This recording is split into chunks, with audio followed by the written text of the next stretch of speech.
All right. I'm muting a few of you. If I'm getting feedback from you, I am going to go ahead and mute you. You can unmute yourself if you need to speak at any time. But I am going to go ahead and call the meeting to order at 6:01. Welcome, everybody. Thank you so much for joining us tonight. And we'll go ahead and get started. We can start with introductions. Board, would you like to introduce yourselves to the homeowners on the call, please? I'm Alex Black. I'm VP on the board. Been in the community for 8 years. Good evening, everyone. I'm Marcus Watson. I've been in the community since, '08. Been on the board since 2024 with Alex. And yeah, man, let's get some good work done tonight. Thank you. And Kathy is on with us as well. She looks like she stepped away for a moment. And then my name is Julia. I am Julia Moore. I am the community manager, and I'm with Desert Vista Community Management. Again, welcome everybody. We are really glad to have everyone on. It looks like everybody logged in with their names, so I appreciate that very much. We don't need to go through and log everyone or make sure that you live here because you've all added your names. So let's go ahead and start with Gary. Gary is with GNL Landscaping. Thank you so much for joining us, Gary. Do you want to start with some community updates and just kind of give the board and the homeowners on tonight just some quick updates of what's been going on in the community and what you see? Sure. Thanks for having me. I really appreciate it.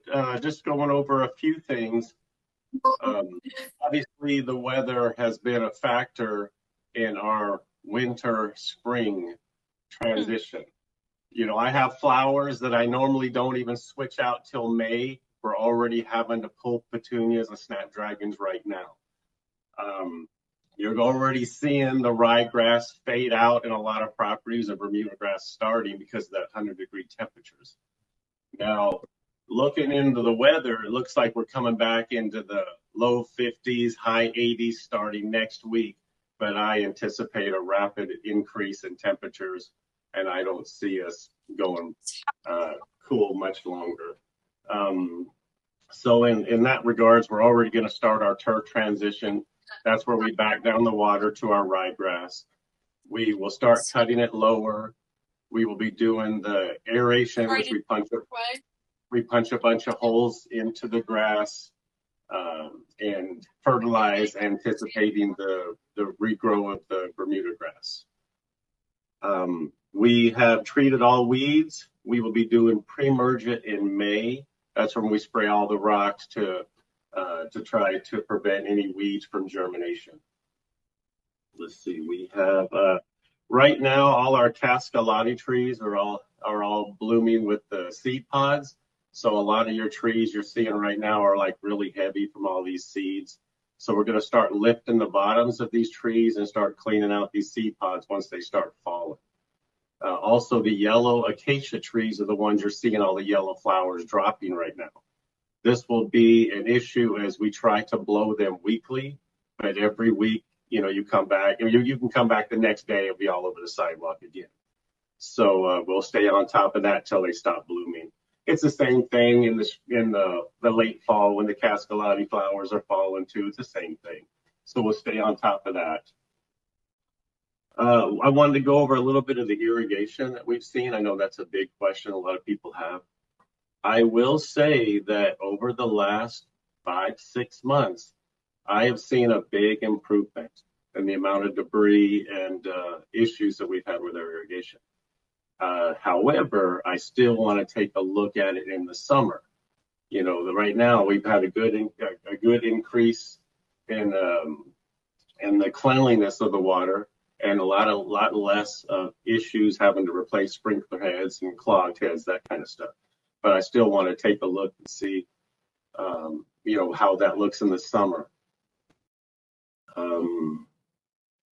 I had mentioned in the last, where's going on my computer? I had mentioned in the last meeting that I was here that we were going to start planting a bunch of lantana, and our company was going to throw that in. We're going to be starting that next week. I'm just going to go around and and flag areas that I think that we could use them throughout the community, and then we're going to start planting them. We got the perfect temperature next week to start it, so we're going to start doing that then. I have a question about that, Gary. What's that? Or well, for the board. Board, do you have any objections to placement or any specific reason that you'd want them placed somewhere and not somewhere else? Is there any direction that you'd like to give Gary in regards to planting? I'd say Gary's the expert in this regard, so I would lean on his expertise on where they go. Me. Are there any like blank areas of concern that you have noticed that you would like to see them installed?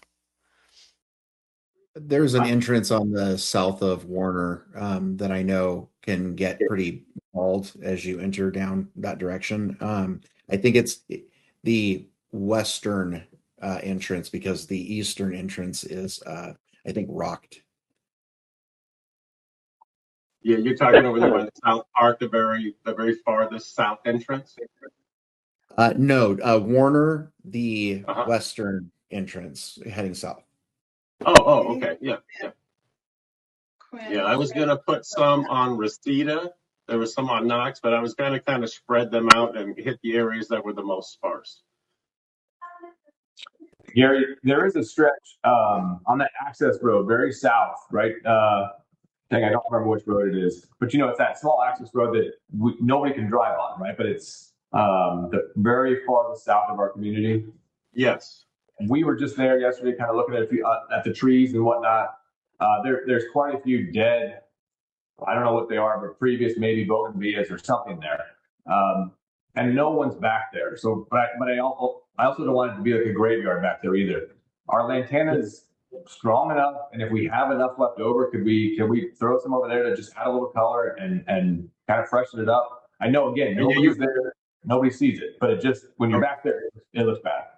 Okay, you're talking about right here on the map that's on the picture, Camellia, where it goes Camellia, we go south down that area.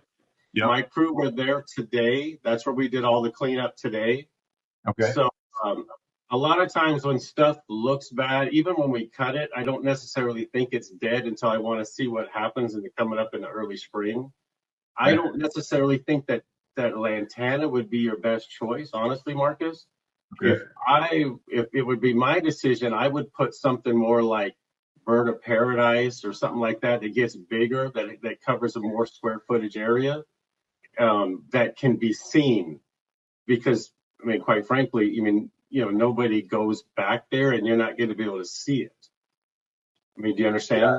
I mean, I could put some back there if you like, but no, I was just thinking if we had some left over, right? If you had 50 or 60 plants, just maybe put some down there. We don't need to even spend a whole lot of time and money on it. I just don't want it to look like it's completely neglected, Sure. Yeah, no problem, Marcus. Let's see. What about like I said, just with flowers, I'm going to start, like I said, I'm going to start pulling them out and getting them ready to be replaced. I am going to do a soil amendment ahead of time. But, like I said, I normally don't do this till May, but I'm thinking I'm going to be doing it at the beginning next month. So.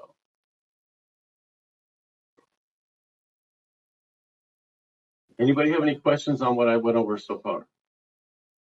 Gary, anything that you send in addition to your contract or are going to charge for in addition to your contract, can you send it beforehand so we can get board approval, just for documentation to have on record prior to the work being done? Okay, does that mean irrigation work and everything? No, we're talking about additional work like any kind of fertilization that's additional, like that turf fertilization that just happened. Yep. I think pre-emergent is now included in the contract. Is that correct? Correct. So, but anything like that, of course, not irrigation. That's within our approval threshold, and we can go ahead and do that.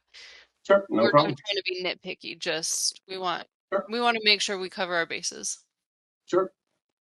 Thank you, sir. Sure.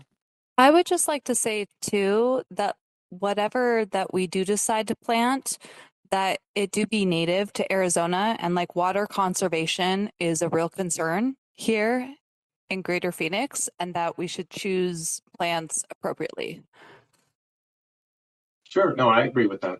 And birds of paradise, bougainvillea, sages, a lot of those are great for our environment and very water conservation friendly and heat and drought tolerant. So they'll work good for that. Perfect. Thanks. Gary, did you want Sure. to go ahead and just jump into your proposals? Sure. You just let me know what you want to look at each one individually. Yeah, I can pull up the, I mean, we'll just go through them really quickly. I think with Yep. the additional information and the pictures that you provided, that was really, really good. So I don't Yep. know how much we actually need to discuss, but we can just go through them quickly just so there are no Absolutely. additional questions. So we'll start with the curbing for the area on Quinn that Okay. has the overseeded grass. Okay. So this area is on Quinn. It's behind north of Appaloosa, a big grass piece that we share between us and the golf course that we have a lot of golf course carts driving through. So we were asked to give a proposal to add a piece of curbing that would separate our property from theirs, which I think is a great idea to keep everybody using the cart and not just driving through our turf. So what we're doing in all our areas, we're going to use a sod stripper, and we come in and we cut the strip of grass right out, and then we make sure the dirt's nice and smooth, and we come in and do a 4x6 concrete border, and we'll attach it right to both ends. And on this one here, the cart path doesn't have one, so we'll actually kind of just mend it down to the concrete at the bottom. But and then we'll move all our sprinkler heads to the base of it. Put the picture up. Sorry, Kathy. Put the picture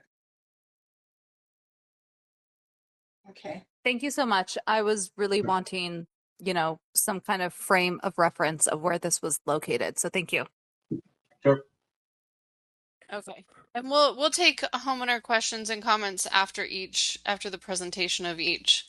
We are going to discuss these later in the agenda, so we can get kind of homeowner input at that time as well. All right, next proposal, Gary, you ready? Yep. Okay, this is Pinto Park. This is addressing the overspray issues.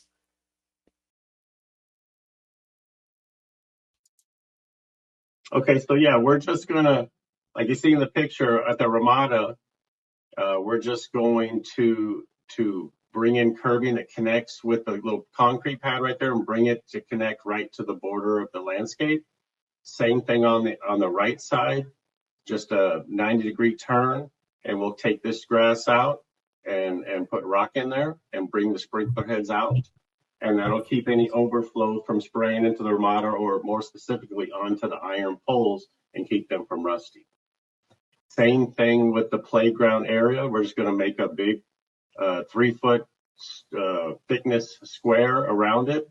We'll take out the grass in the middle, and we will put the rock in there and move all our heads out so that we try to keep the water spray from touching into the playground area or touching the metal posts. Thank you. Mhm.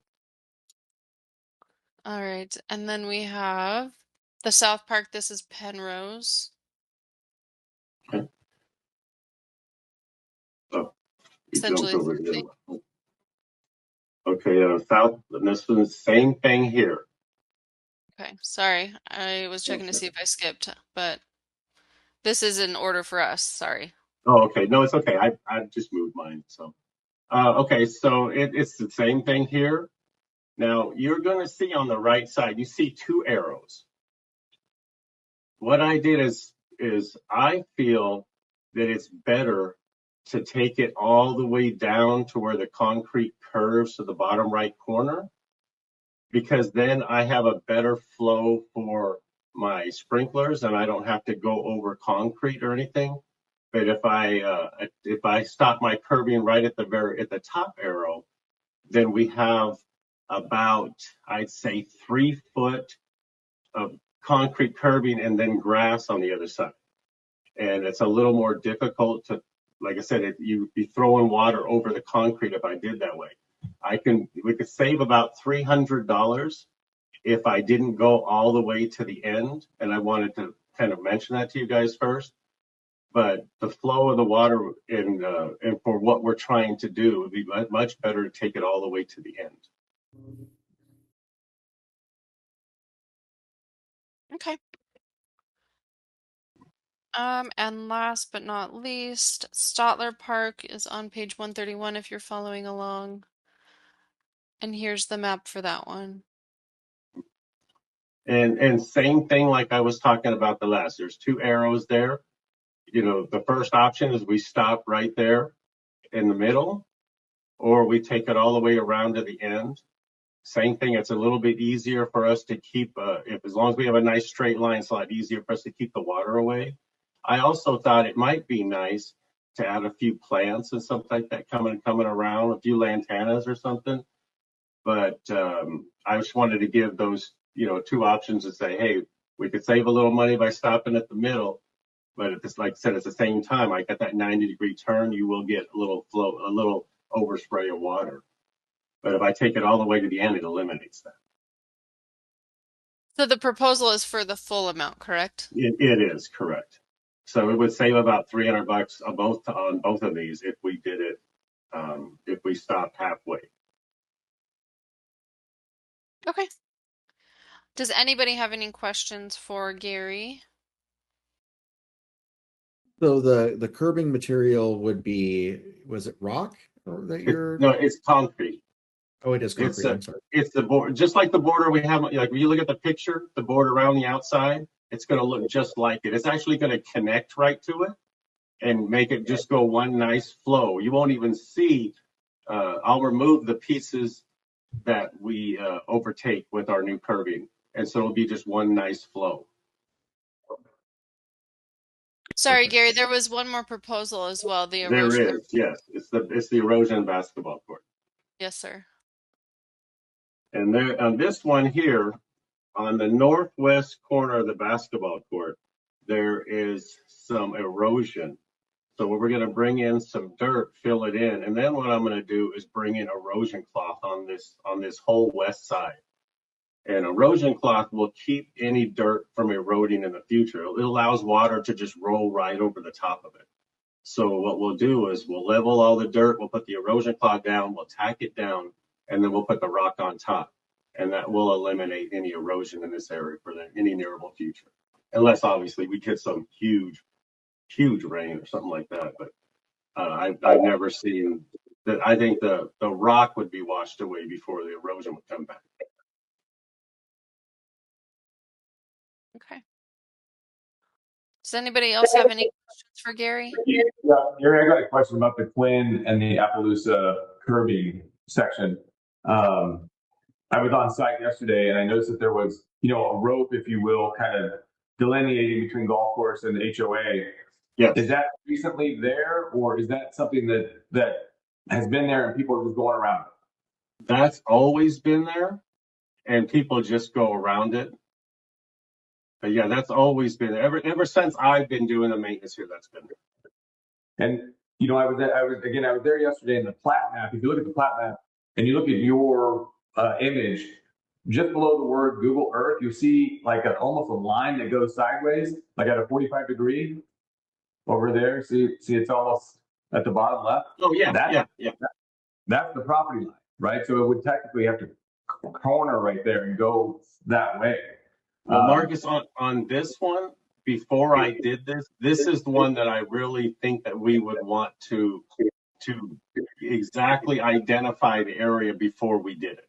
Right, agreed. All our others, we don't, it's kind of the same thing when we did the border along Warner Road and the golf course between the lot and we didn't have that there. So I went out there with the old golf course owner, and we did our lines like that between the two of us. I think the same thing has to go with this, figure out exactly our property line. It's the only one that I would want to do that before we did this. And are we incurring a large expense, or is it taking your crew a lot of time to maintain this area because people are driving on it, or ruining it? Because I'm just trying to be mindful of every penny. So do we necessarily need the curbing? Is it something that's wildly necessary? I'm just asking. Honestly, no. I mean, is it possible for damage to happen? Sure. So far, I don't know of any. We replaced sprinklers there. It could have been caused by a cart hitting it, but I doubt, very much. So, if this was a place that you wanted to skip, I could understand that. Okay.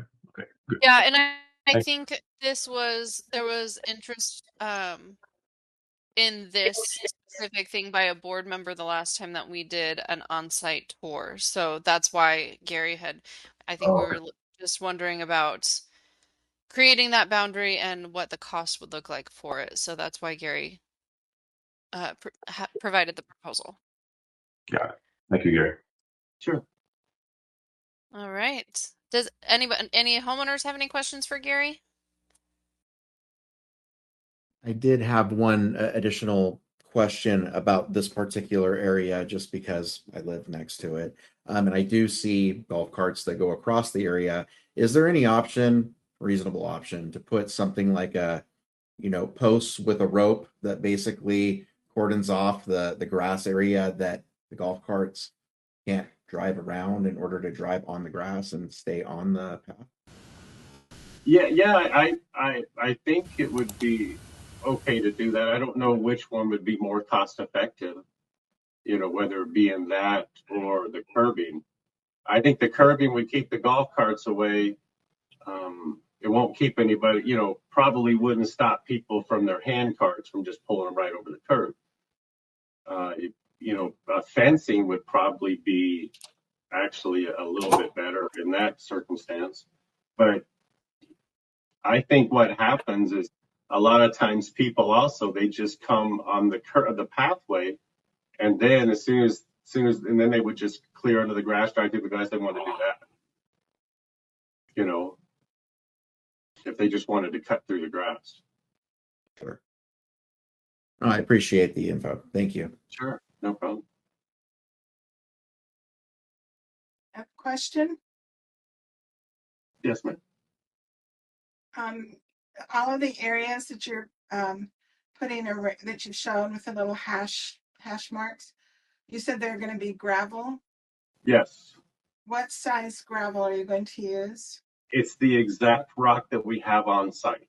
It's the 1-inch Santa Fe Gold. So it's gonna, when we do it, it'll look just like the rock that you have everywhere. It's the same rock.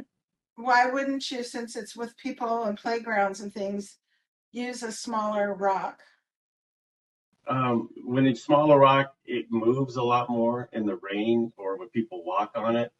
And it just breaks down a lot faster. So I wanted to use the same rock, especially because a lot of these areas, they're going to connect to our common area rock. So I was going to use the exact same rock.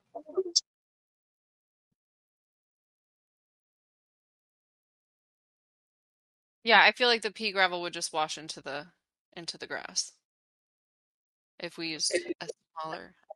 And if you use 1/2 inch and it falls on the grass when our mowers hit it, the rocks go flying too. 1-inch rock will stay put a lot better, stepping on it or breaking down. It lasts a lot longer. And like I said, I just wanted to match what was there. Bill, did you have a question? Yeah, we had the same issue before about 25 years ago in regards to the golf carts. They just made their own pathway onto our land. What they did, the board settled on huge giant boulders. Just line them up. So nothing will go through them. I've seen that done too. What if you had to kind of just off the bat give us a price, Gary? How would that compare if we just did borders straight across instead of curbing? And of course, not straight across because it'd have to be along the property line. But Yeah, in order to put enough boulders in there to keep a golf court, yeah, it's a lot of. I think that was 250 linear feet, if I recall. or more. At Yeah, 240. but 240. And you have to space them probably every 5 feet minimum or maximum of 5 feet to keep a golf cart from going through. So we would calculate how many boulders that would be, and then to get them sizable enough, at least 3 foot. We're talking a lot more money than it would cost to do a curbing. But I've seen that before, Bill, especially where I've seen it in areas where it was kind of skinny, um, and they were having problems with like ATCs and ATVs going through. We came in and did 3-4 boulders and it knocked out the problem. But in this circumstance, I think it would be an awful lot.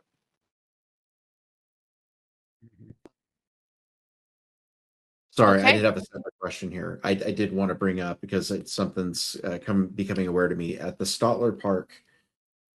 All of the hash of these lines, they represent the Santa Fe gold granite that's going to be laid, right? Or being Yes. proposed.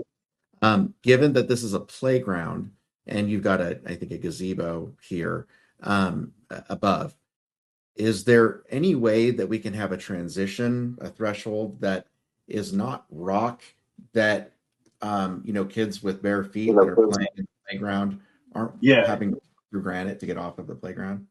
Thank Yeah. you, Alex. We talked about that before, and there is a way that we could probably do pavers or just like a little concrete walkway into the grass and into the common areas as well.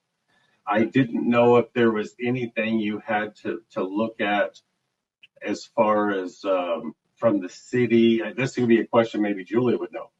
Um, does it need to be accessible handicap wise or anything like that? Because if not, I think the best way would just be a little concrete pad that would go right into it. No, they're already they're not ADA compliant and they don't need to be. So they're already non-compliant, so it wouldn't affect that at all. I don't do concrete like that, but I can get it done. Open to the idea. I just know, at least having kids of my own, it's definitely an issue. Yeah. Yeah. Well, not to Yeah, mention that they can throw them, right? They could chuck some at their little brother, or whatever, right? So that is an issue potentially. Mm-hmm. Yeah. yeah, I could definitely see kids running and trying to jump over the granite and hurting themselves. I have a That's question. concern. I have So a it sounds question sorry, can you guys hear me? Yes. Okay. I have a question in regard to the golf cart barrier. With all of the renovations that the golf course is planning on doing, have we solicited the golf course to see if they have any plans to divide that off? No, we haven't. Well, and Katie, that was kind of my idea. That's why the board. We'll discuss it further, but that was kind of there's lots of pieces of land where our land butts up to the golf course land. So we kind of want to try to work with the new owner to see what his plans are before we go put in a ton of money in there. That was at least where I was coming from. Yeah, that's kind of like what I thought too. Like if he's gonna, do it, or maybe he'd go in 50% with us. I don't know. Just a thought. Well, that's a great idea. I can ask, but just sorry, I'm reading the comments. If we can refrain from cursing or abbreviating curses, that'd be really great. Um, it's just so everyone knows, I can't imagine why the golf course would want to pay for 50% of this project because it's not their common area that would be damaged with sprinkler heads or grass or overseeding. So they're not, we can certainly ask, but I can't imagine why they would want to pay 50% of the project. Well, and not to mention, because I spoke to the I guess the manager of the course a couple weeks back, and they've got so many things that they're working on that something like this is not a high priority for them. So if it is something that we work together on, it will be down the line for sure. But at least we can start the dialogue to see what they're thinking. So. So maybe, I mean, we can really start to address these things further when we get into them in the agenda. But does anybody have any questions for Gary before I let him go?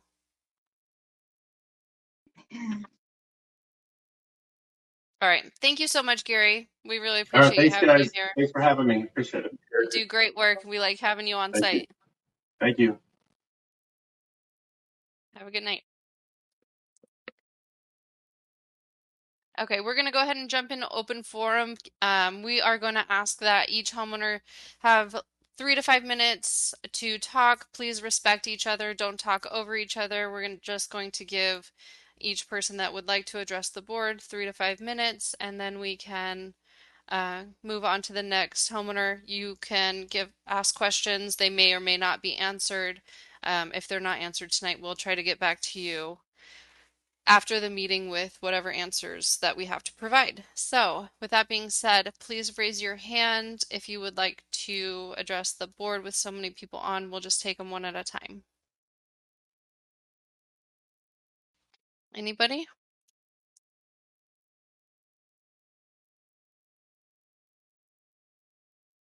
Okay. Well, wait, we have one hand raised. Okay, Katie, thank you Yeah. so much. Go Yeah. ahead. I just have not even a question.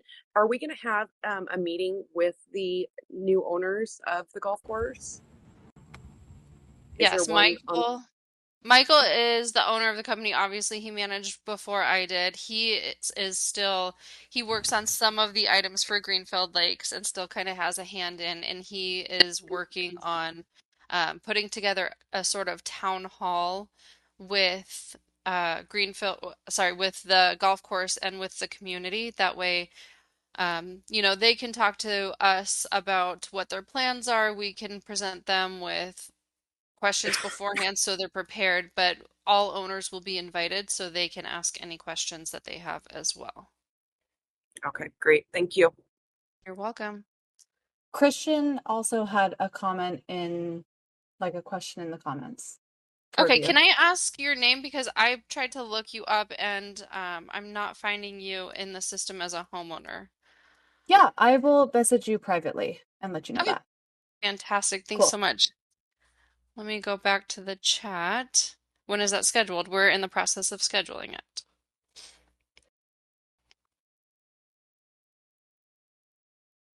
It has been so that has been something according to what Michael had informed us on. He had sought out to set a meeting up for a town hall with the neighborhood, and the response that they gave is, "Yeah, we're actually planning on having a meeting already. It's going to be at the clubhouse, and it's going to be at this time." Little to Michael's knowledge at the time, that was actually the public hearing that was already set up for the public to hear about the proposed changes and rezoning that they had on the corner of Warner and Greenfield. And so apparently there was a mix up or misunderstanding that there was an intention or desire for us to have like a town hall for our HOA. And so with that, he has been at or with the town of Gilbert uh, reps. I don't know who in the town of Gilbert actually handles that, but is trying to, I guess, arrange something that will also include the owner of the golf course in order to set up a proper town hall. That's last we heard, and that was a development as of the day that the public hearing was. So, uh, yeah, TBD on the exact date, but it's being worked on for sure. Yeah. Thank you, Alex.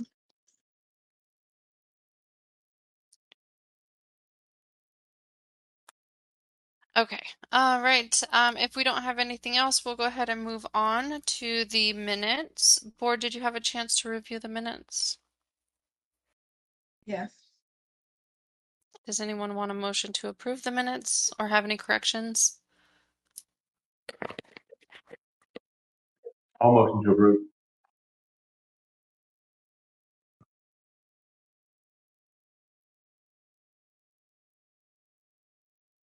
Does anyone want a second? I'll second. Thank you. All in favor? Aye.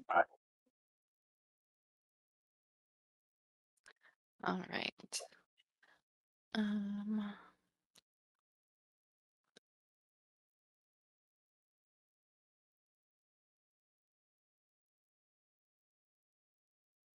Okay. Next we have financials on page 7 of the board packets. These are financials ending February 28th, 2026. Let me get to the right page for everyone.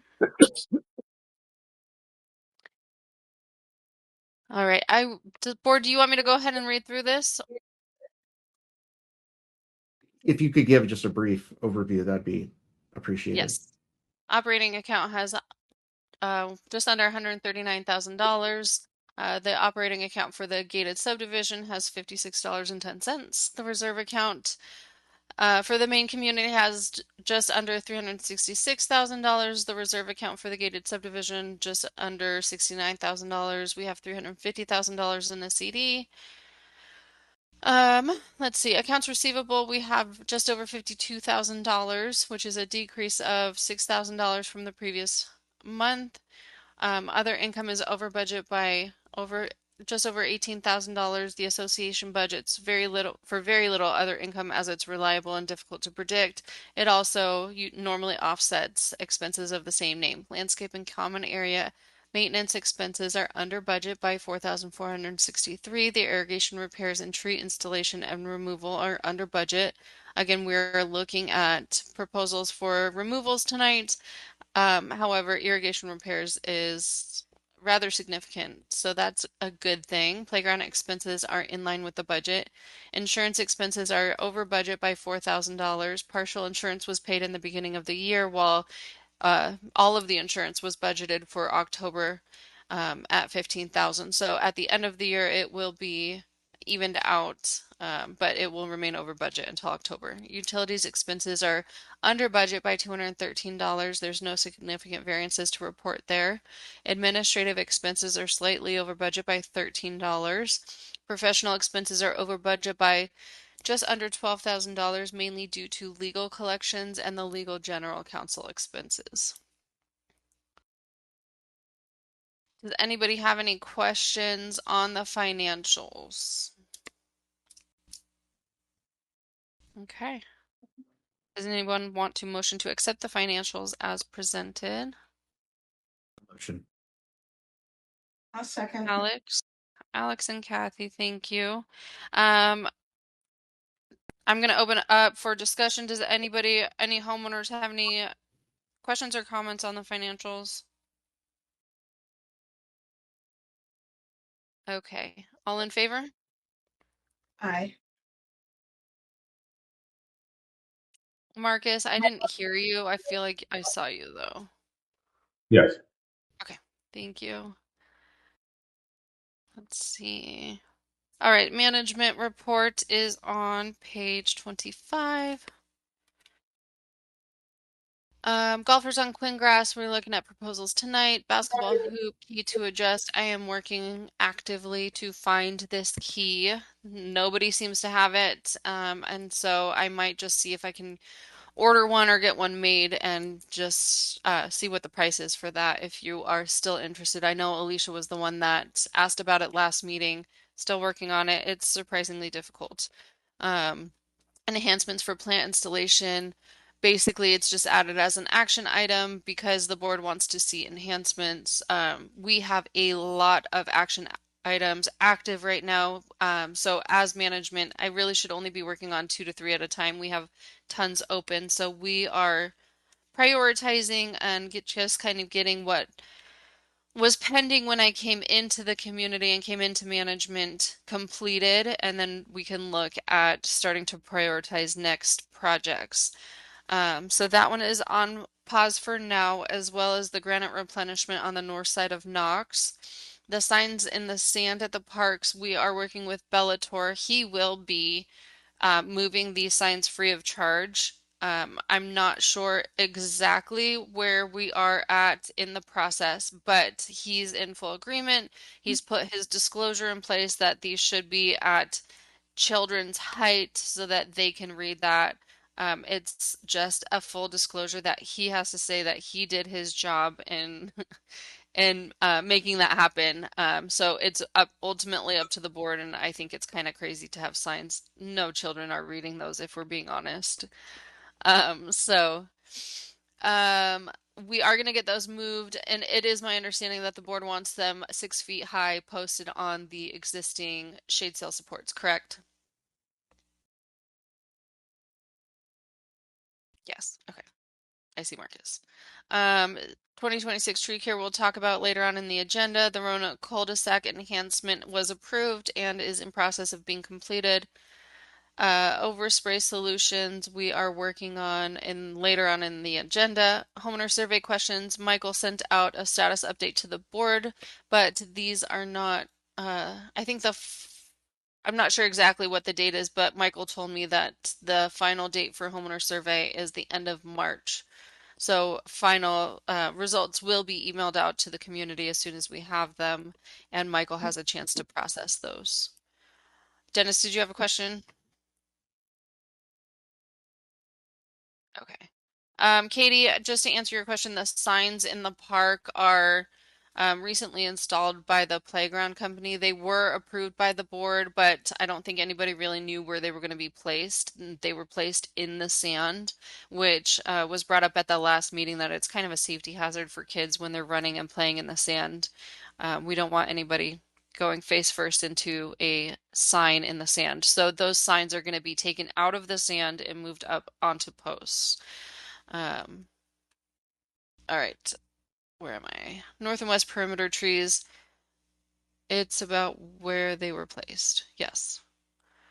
Um, the perimeter tree removals along the north and west perimeters were approved at the last meeting. We have gotten a requested a date of completion. They're getting that on the schedule and we'll be in touch on that. So that's in progress. The Park Crest Triangle, we have decided at the last meeting to put this on hold until we know what's happening with the golf course in that area. Park lights, I haven't even touched. That's on hold, and we can get into that as we are completing other projects. This is the erosion that we have on the agenda for tonight. This, we've received a proposal from Gary and he spoke on it, so we'll discuss that later. Penrose Park and Pinto Park overspray solutions are on the agenda. Ramada posts are on the agenda.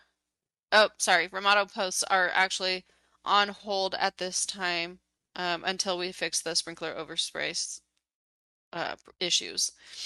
The shade sail supports are on the agenda tonight, though, with the concrete columns. We've completed one park. We're going to start on the second park if the board approves the proposal that's on the agenda for tonight. American flags, I'm still working on getting proposals. I've asked 2 companies for holiday, just for flags to be put up during the holidays, taken down and stored by by one of the 2 companies. And then we've also looked into permanent flag poles, and I've asked 2 companies for proposals for that. So we are waiting on proposals back from 4 different companies for 2 different types of flags. Painting metal components is on hold. That is an action item that we are looking at. There are electrical boxes, utility boxes, backflow cages within the community. Some of them are significantly rusted, some of them are not at all. Michael, before my time, was going to be putting together a metal component map in order to send out an RFP with the action items that we have pending and in progress. I haven't even touched that project yet, but we can discuss priority as soon as we get some things completed. The shade sail repairs are on hold until the concrete columns are decided on. The reserve study update is on the agenda tonight.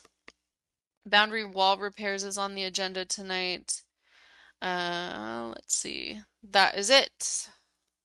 Who has questions about the management report? This is the longest management report I've ever had. But there's a lot of updates. So. It's extensive, but we still have a lot more stuff to work on too. So, Marcus, no.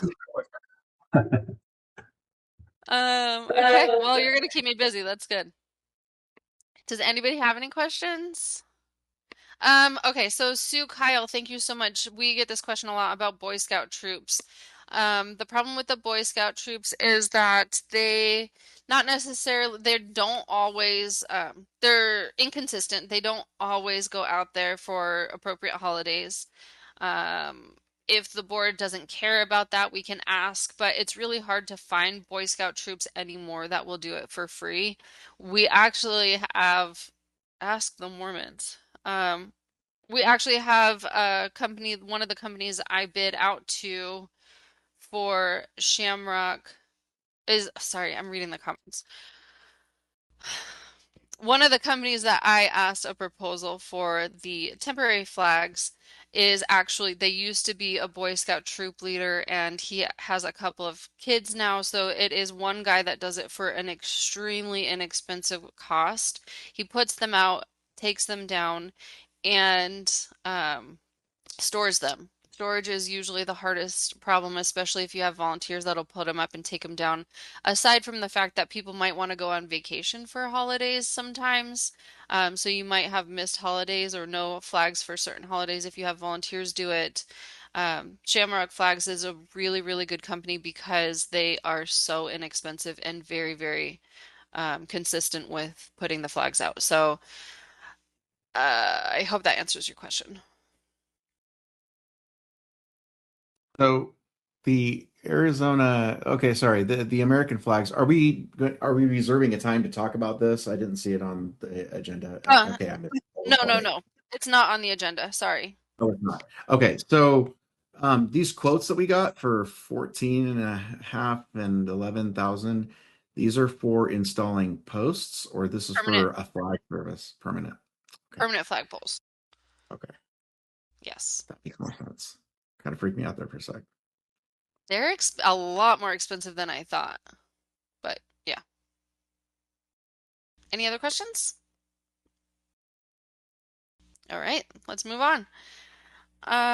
We have some unfinished business tonight. Michael presented the wall repair project proposal from Higher Ground Engineering. Let's see. What page am I on?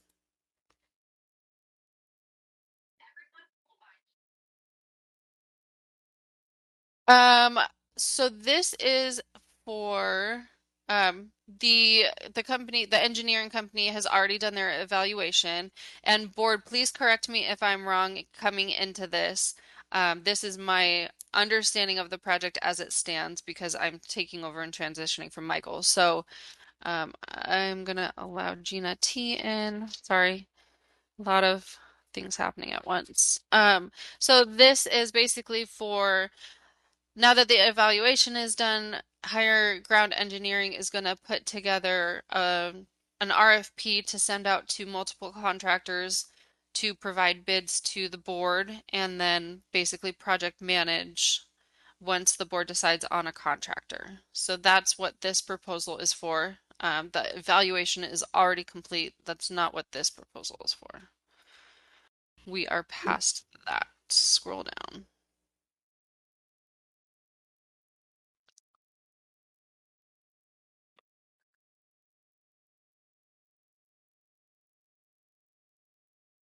This proposal is about 1, 2, 3, 4 pages long, so let me know when you want me to keep scrolling.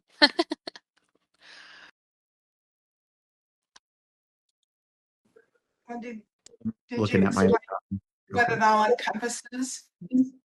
This group is basically going to determine what the quality, all the specifications that we want for the walls. Then they're going to write the RFPs. They're going to send those out to people. They're going to evaluate the results that they get back. Then they're going to present those to the board, and we're going to determine which of the RFPs we want to accept.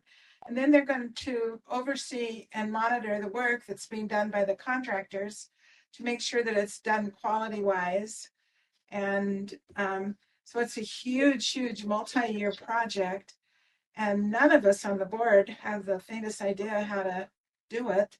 So it's not like we could do it ourselves. And I've seen several comments about why are we studying the walls again? We're not. We're finally moving forward, and it's a big expense, but it's multi-year. and it's multifaceted. So it's really pretty. It's a very important step to take because this means we're going to start seeing the walls repaired. So I'm happy to see it being done. Thank you, Yeah, Kathy. to add to that, they're basically just our GC, right? They're the ones that are in charge, kind of directing traffic for us because, like she said, we don't have any wall experience, building walls, whatever. So they're going to be a Writing an great. Writing an RFP can get really complicated. So Yeah. So they're going to be a great partner for us to get this done the right way, make sure it's done, on the right property line where it needs to be, all those things. They're going to take care of all that stuff for us. So it's definitely a necessity to have a company like this, walk us through this process. And it's not anything we can do.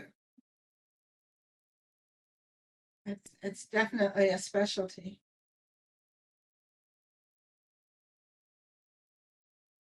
Alex, you got any thoughts? No, I'm fully in support and I fully agree, resonate with both of you. Okay.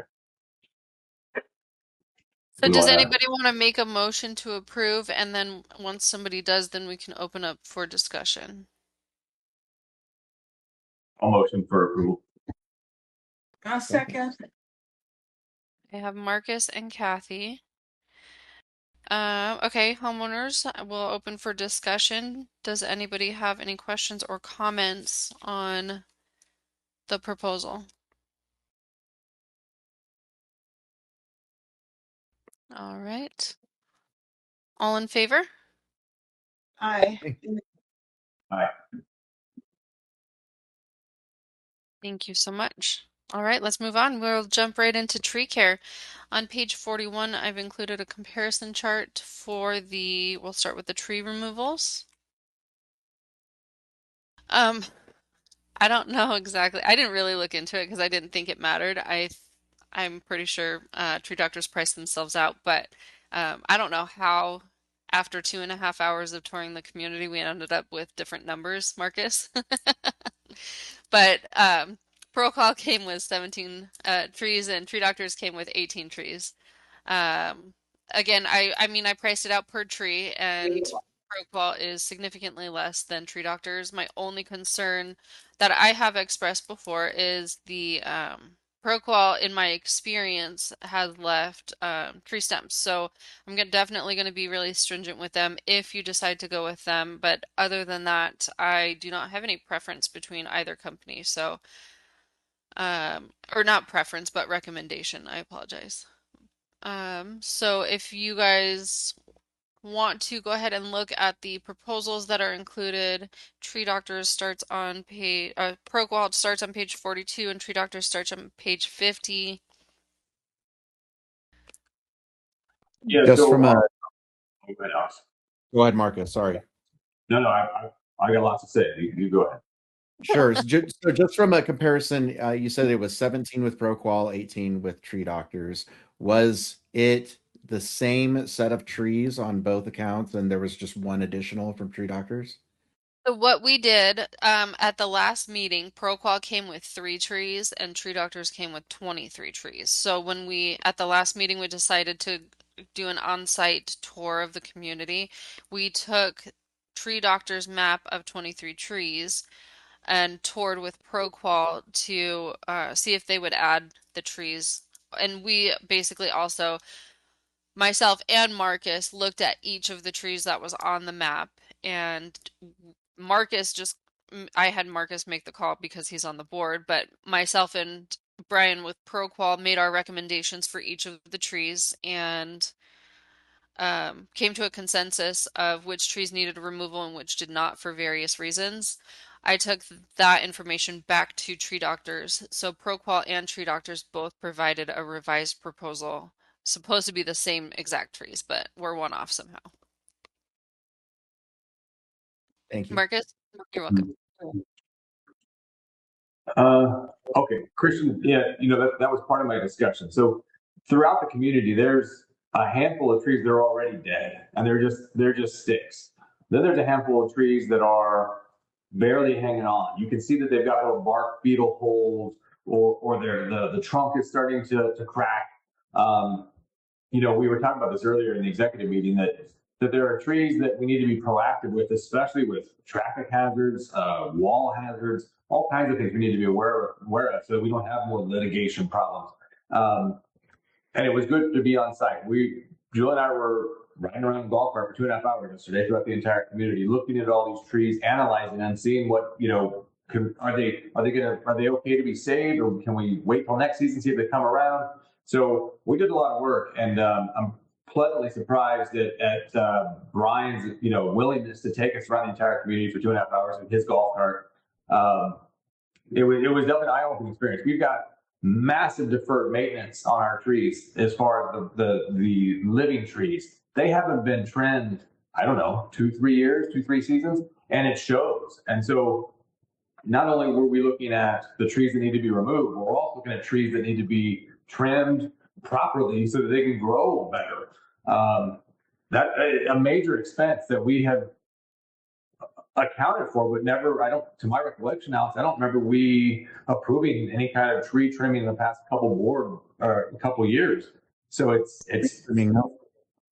truly deferred maintenance. And if we don't do it now, we're just going to lose more trees and have more issues down the road. So Proqual did a great job. We talked about different trees. We talked about which ones we could wait till next season, the ones that needed to go now, ones that are doing well, all kinds of things. So I was impressed with Proqual. I know there's some people in the past that aren't crazy about Proqual, but they want our business. They actually put together a 3-year plan for us, and we're not ready to agree to that stuff because that's expensive. But let's see how they do here. Let's give them a shot on knocking down these trees because they're the cheapest, and then 2, trimming the trees that we've got. See how they do. And if they do a good job and they grind the stumps down like Julie wants, like we don't want. Why not, right? Then we can look into a 3-year plan with them. But it's something that needs to be done, just like the trees on your own property. If you don't maintain them, they're not going to look very good. So in this case, this is 284 trees or something wild like that, Julie, that we need to trim. It's a big, big job. So it's not cheap, but it needs to get done. So I have a couple of things to add. Thank you so much, Marcus. Definitely 100%, trees can die because of bad maintenance. They get heavy, they get storm damaged. When they're storm damaged, they are off balance, they're structurally unsound. It's really important for trees to be maintained well. It eliminates storm damage 75% of the time. And at this time, a lot of the trees that we saw that needed attention, it was because half of the tree was cut off I mean, basically, yeah, half the tree was cut off, and you can really see that that tree had just split in half, and now they're growing sideways. You can see the heavy dead wood that's in the top of it that basically has taken over the tree, and they're just in really poor health. Again, those cause liability concerns. A couple of them, we definitely decided on because they were too close to the walls.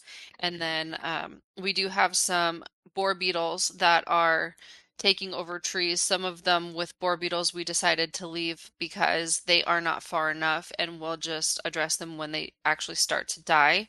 And some of them are at the point where they are dying, and we decided that they needed removal because of that reason. And then to answer Christian's, I haven't read the most recent comments, but Christian asked if we're going to be replacing the trees that we are removing. First step is to remove. That's a lot of money. Tree installations and removals are the same line item in the budget. So to answer your question, not at this time. The enhancement projects that we'll be looking at in the future are going to be including replacements, replenishment. So we'll take down the trees that we have to take down at this point, and then address adding trees where there are bare spots in the future. Maybe next year. I mean, we're looking at, this is definitely a phased attack that needs to happen to make the community, to get it up to speed and then start maintaining it where it needs to be. Thank you for the information. I appreciate it. You're welcome. Yeah, absolutely, Christian. And to add to that, we're only removing 17 trees. I say only. I didn't want to remove any trees, but there are some that do have to go. So you probably won't even notice, to be honest with you, because they're already small, poorly looking trees. So you probably won't notice they're gone. No, Marcus, I agree with you. And the previous board had started doing that already, and replacing it with trees with less mess and everything and less maintenance. And I think that's a very smart idea. I appreciate that. Yeah. There's a comment from Gina about the quote. This quote is for tree removal only. We've already approved a quote for tree trimming. Well, So, Kathy, the tree trimming proposal is up next, actually. oh, okay. The one we And, approved last was the perimeter removals, but we'll, oh, okay. So this is for removal only. yes, at this time, yeah. Yeah, and Captain, the one we approved last month was the perimeter of the north part of the community, the ones that were on the other side of the wall, north side of the wall, that were kind of causing wall issues themselves. We approved that last session. Right. This is, Okay. these are interior trees. Okay. Got So it. Gina, thank you for your input.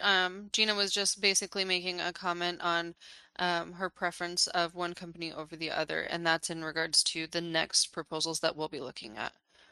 Okay. Julie, I need to leave, but we won't have a quorum. So should we? You can leave, Kathy. We started with a quorum, and that's all that's required. So we can take it from here if if the board is comfortable with that. Alex and Marcus, are you guys okay? Yeah, as long I'm as we okay. maintain.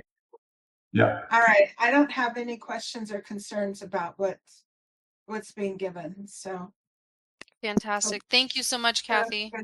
thank you to everybody that came and participated. It's been nice to hear from other homeowners. All right. Thank you, Good Kevin. night.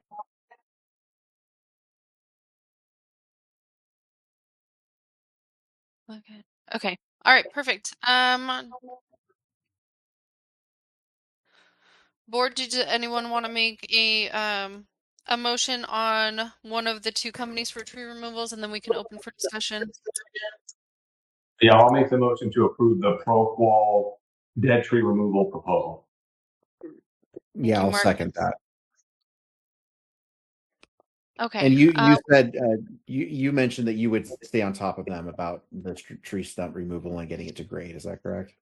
Yeah, one of the things that I like that Tree Doctors does is they spray paint the stumps, because they have two different types of equipment. One, they'll remove the tree, spray paint the stump, and then and they'll do their round on the removals, and then a different piece of equipment will come in and grind all the stumps. They have a map, but obviously the spray paint makes it more obvious which stumps they're removing. Um, so I've asked ProQual to do the same. Now, ProQual said that they have equipment that has kind of a two-in-one, and they'll do the tree removal and stump grinding at the same time.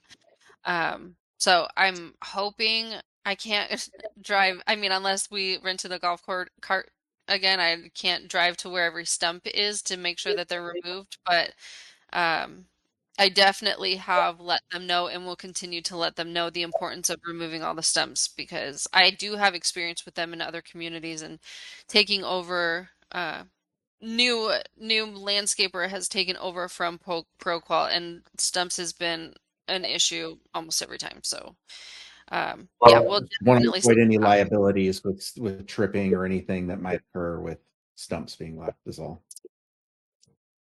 And most of these trees, Alex, they're not even in like walkways. They're off the beaten path, if you will. So, but I'm in the same boat. I don't want to stump because it looks horrible. I will also tell you that I live in the community too, and I'll be walking these areas when they're done, and I'll call them up because Brian did confirm with us. He's 100%. They'll be at or below grade. So I'm going to hold him to it. He's not going to get a free ride. Perfect. Thanks, Marcus. Okay, let's open it up to the homeowners. Does anybody have any questions or comments on the tree removal proposals? Bill? Oh, we can't hear you, Bill.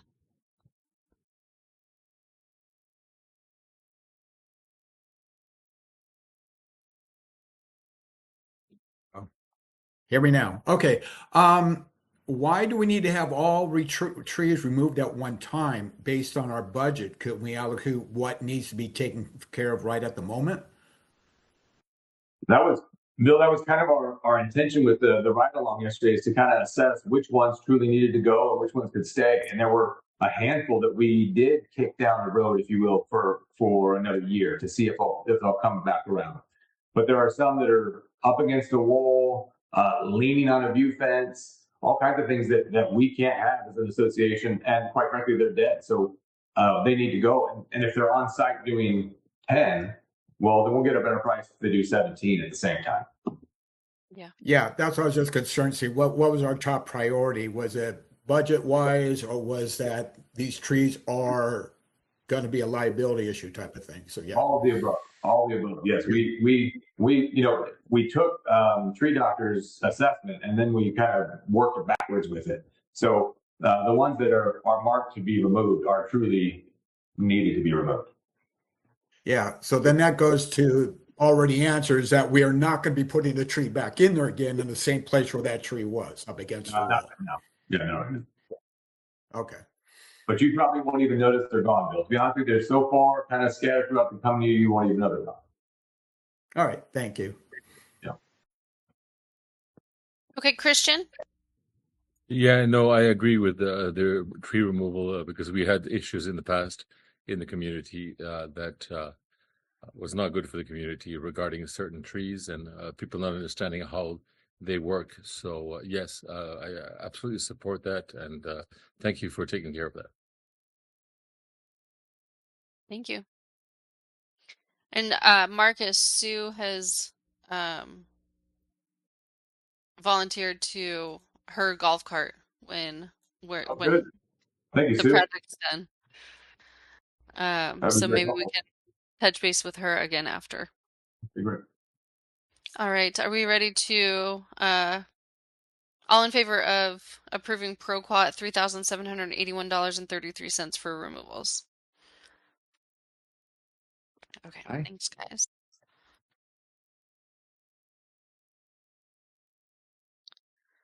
All right.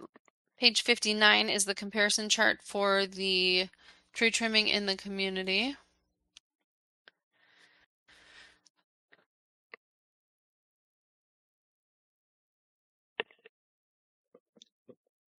Julia, real quick, will you go to page 48 of the ProQual photos? Look at that trunk right there. That is what we were up against, right? And that's right off of Warner, I believe. It could fall down on a car, it could fall down on a pedestrian. And who's liable? We are, right? So stuff like that needed to be addressed. Yeah, we've got very dead one here. Oh, there's a nice picture of me. That's cool. So this is good. Thanks, Marcus, for pointing out the pictures. This one, absolutely liability. I mean, that can fall into the street. God forbid it lands on a car or causes a crash. So, I texted her and I said, let me know when and I'll take you in my golf cart. okay.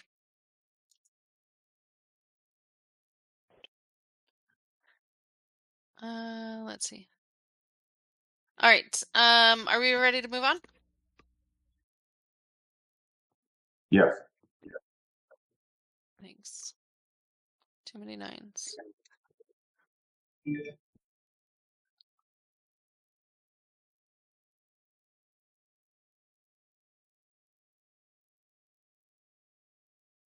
guys have a chance to review these. I know they came in late. I do apologize. Marcus wanted to get them in today.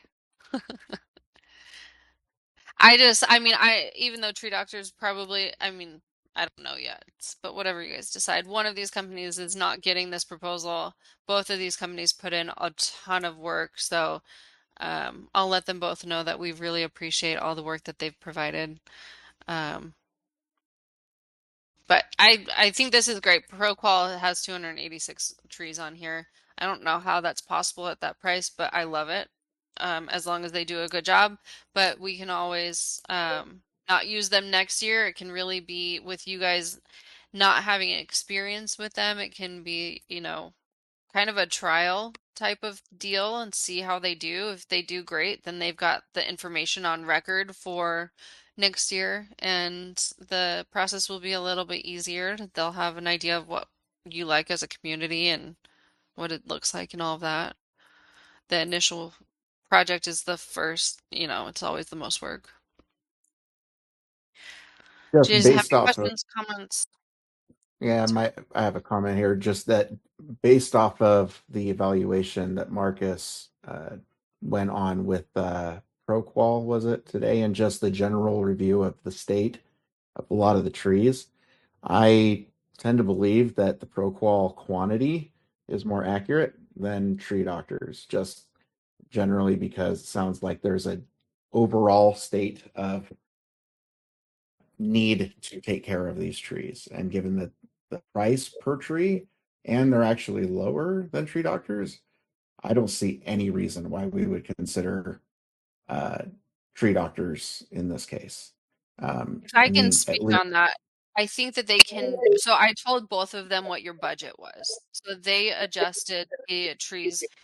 I think both of them came in at like at least $10,000 more than what was budgeted. So both of them adjusted the priority based off of the budget. I think that Tree Doctor, my concern is that ProQual can do more trees because they might do more of a quick superficial trim. That's you know what I mean? Like they're fitting more in because they can do it quickly and more superficially. mm, That might not be the case. I really am not speaking out of experience or fact at all, but that's just what I gathered from the data. Tree doctors, I know I've used tree doctors before, so for them to not provide a comparative proposal is surprising to me. So that's just where I've gathered the information from. But again, not fact. what, Marcus, how are you feeling with this based off of your overall assessment yesterday? I just read Gina's comment. I mean, I have no frame of reference between ProQual or Tree Doctors, right? I do know, to Julie's point, you don't want to do just a quick hair trim and call it good. I'm all about that. But if you just walk the property, if you walk just down some of our common areas, you'll notice how big these trees are and how much how much they're going to have to take off to truly give them a haircut. I don't know if they can just do a quick haircut right now because they're so far overgrown. And if they do, I guess I'll take the fall on that. But at the same time, I don't know them from Adam. I don't know tree doctors. I met with Brian. I trust him to do good work. He took us through the entire community. He explained certain things that I had no idea about. He pointed things out that I didn't see myself. I have no reason not to trust him. And for him to add 286 trees at 26 grand, it's a lot of money. But I have no reason to believe that he's not going to do a good job. And if he doesn't, then we hold him accountable. I mean, why? In what world is it okay to charge a company 26 grand to do a half-ass work? Because I'll be screaming, I'll be crying, like, hey, this is not good, So I don't know if that'll help anything, but it's certainly not just going to go. We're just not going to throw our hands up. I can tell you that. So I wouldn't let shoddy work on my property. I'm certainly not going to let it on our community. Yeah, I think it's worth a try. Honestly, looking at the cost, I think it's worth a try. ProQual is a big company. They're reputable. I mean, there's a reason that Michael asked them to bid because he trusts them. With that being said, if we're not happy with the service, we can let them know. We can ask them to go back out. They're not going to say no unless it gets, crazy. But if they don't do a good job, I'm sure that they'll go back out and try to meet our needs. And then, of course, it's lesson learned for next year. Christian, you have your hand up. Quick, he Yes, pointed out stuff. Sorry. Marcus, go ahead. He pointed go out ahead, stuff Marcus. that Go our ahead, Marcus. landscaping company is overlooking, and he wasn't going into the negative line. He was just like, hey, I'm seeing this, and so he's got the eye for detail too. And I hope that everything's going to go the way that he presented it. So I have no reason to believe otherwise. Christian? Yes, I had a question. I have a situation where in the front of the property my neighbor has a humongous tree that might present a danger for their property, my property as well. And what is the situation of the HOA in a case like that? I do agree that a lot of the previous in the general HOA situation can be dangerous and need to be addressed. And I know as much as people don't want the trees to be cut, well, sometimes you need to do that for liability. What is the situation, for example, in mine, where he has a huge tree that is literally dangerous to fall on his property as mine? What are the HOA rules on that? Well, we would ask him to reach out to management and report the issue. That way we can Okay. inspect or send somebody to inspect. Okay. Thanks. Now, things that come up in between, I mean, if you're getting proper maintenance on your trees, you're not going to have anybody reporting trees are potentially falling unless there's storm damage or some other kind of Correct. situation. Um, so hopefully it doesn't happen in the future, but normally communities do tree trimming projects once a year or maximum twice a year, depending on if they separate the trees or not.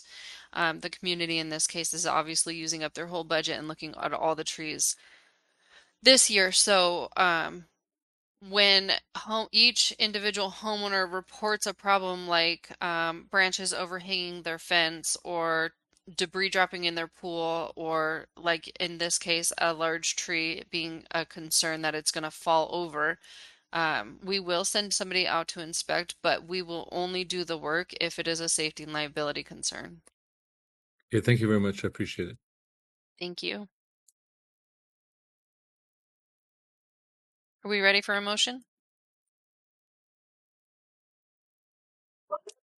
I'll motion to approve the pro qual 2026 tree care or estimate.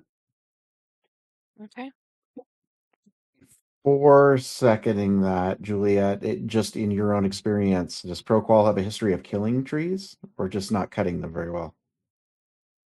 I wouldn't even say not cutting them very well. I've never seen them kill anything. I mean, Okay, they're a landscaper and a certified arborist. sure. Um, Yep. if Sounds my good. only concern with them would be that they do kind of a superficial cut to try to get through the community quickly so they can do more trees at once. And honestly, that might be the best thing for your guys' community, that to be able to hit more trees superficially the first year coming back into maintenance. And then do a better job with higher priority and reprioritize next year when we're looking at them. I don't know, and I don't know that that's the case, but I do think that um, my recommendation would be to give ProQual a shot. As much as I love tree doctors and have great experience with them, you can't beat the cost, and they are a reputable company that I know will go out and fix any issues that we find. Gina is right. Tree doctors will do it right the first time, but they are obviously much more expensive. So it's really up to you guys. Yeah, looking at it price per tree, we've got a lot of ground that we need to cover from a financial perspective. I'm on board for giving ProQual a shot. So I'll second. All right. Thank you both.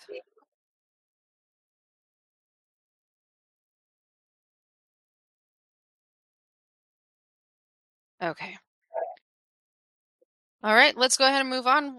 New business, we have turf fertilization. Do you need an aye for approval, or is it because there's only two of us, you don't need us?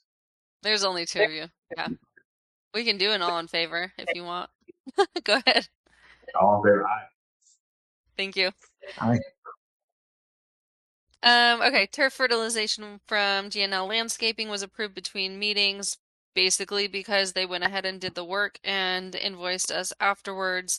He was under the impression that that was normal and standard. So I just, obviously, you guys all heard, have asked him to not do that in the future and get approval first. So just in here for memorialization. Concrete columns, page 83.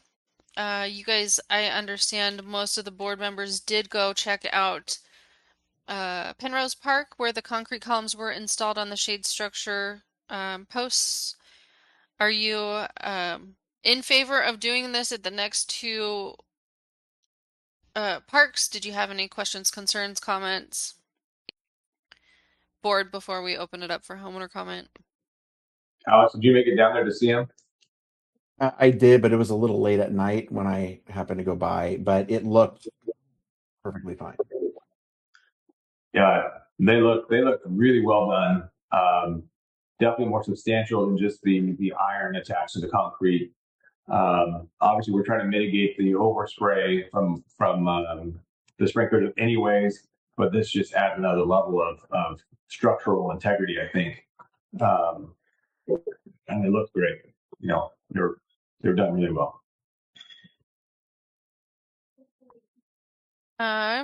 Do I have a motion to approve the next two parks at a total price of $12,500? How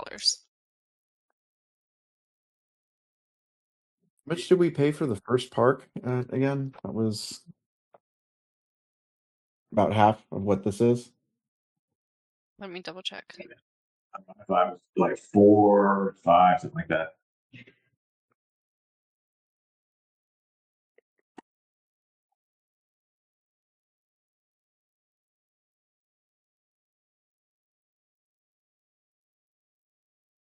Penrose Park was 7,500.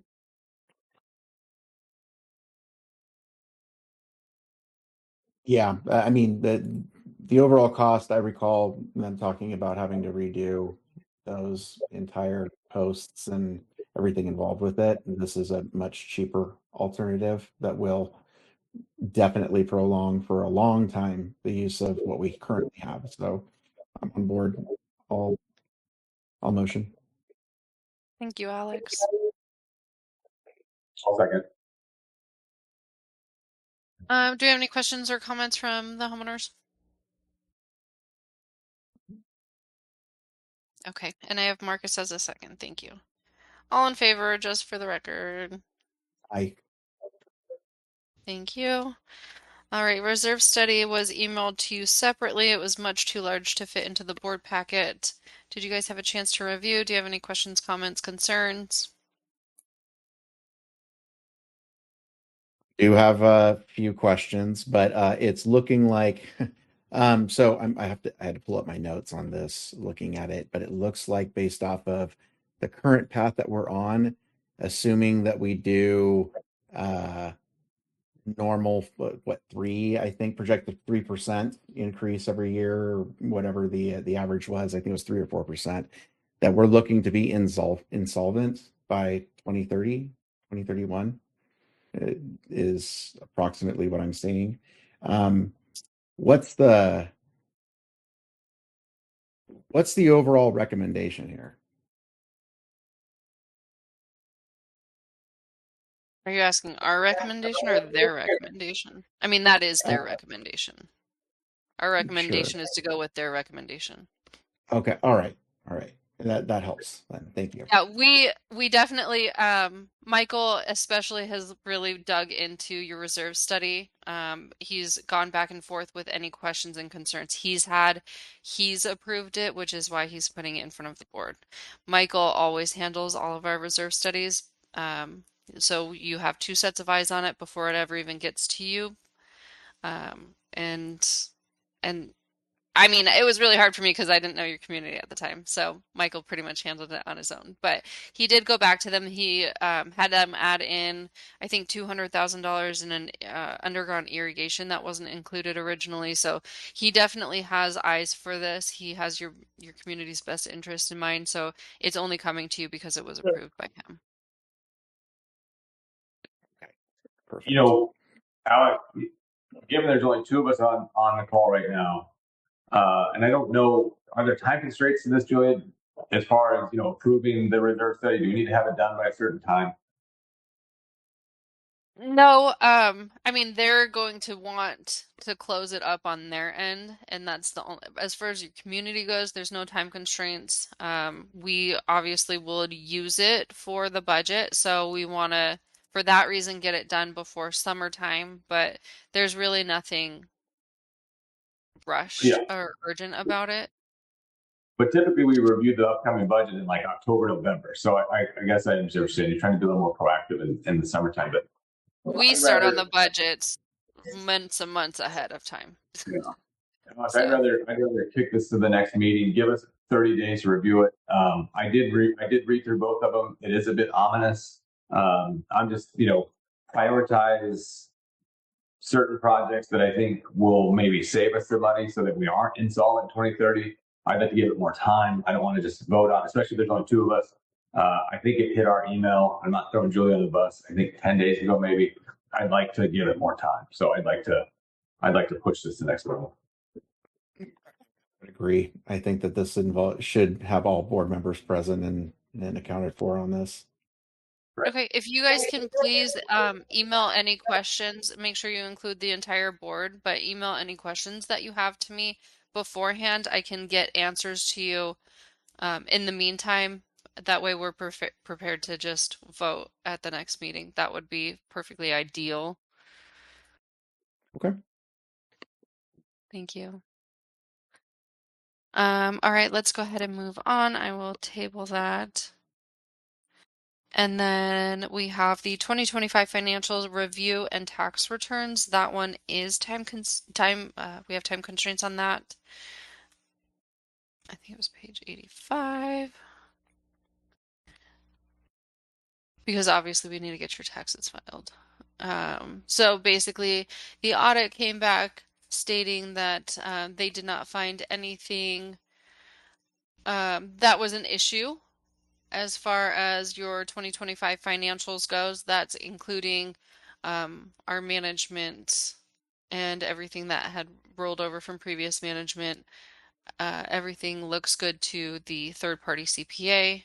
Tax returns are also included. I know nothing about taxes. They're provided by the professional, so can't speak on them, but they're there.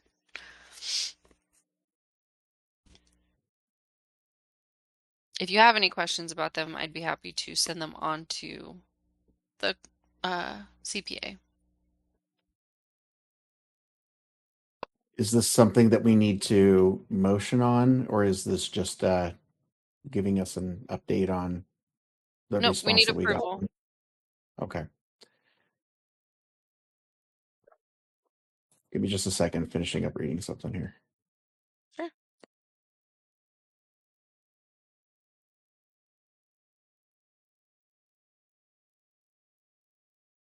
Okay, yeah, I'll motion on this. Yes. Thank you. Julia, is this the same CPA firm that did our audit last year? Do you know? I can check. Did we have you last year? No. That's probably, well, we transitioned mid-year. This Yeah, so 2025. you Yeah, would so have. we should have done let me see. I don't have any reason to believe that these attorneys that are doing our auditing are not doing what they're supposed to be doing. It was the same company. March and McMillan did a financial review last year. So you're doing a step further with the audit. Okay, good. Uh,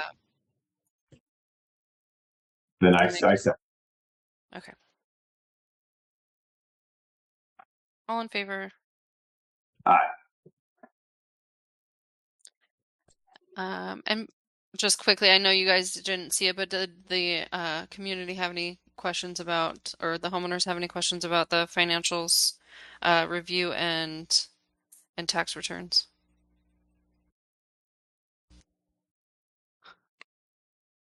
Okay.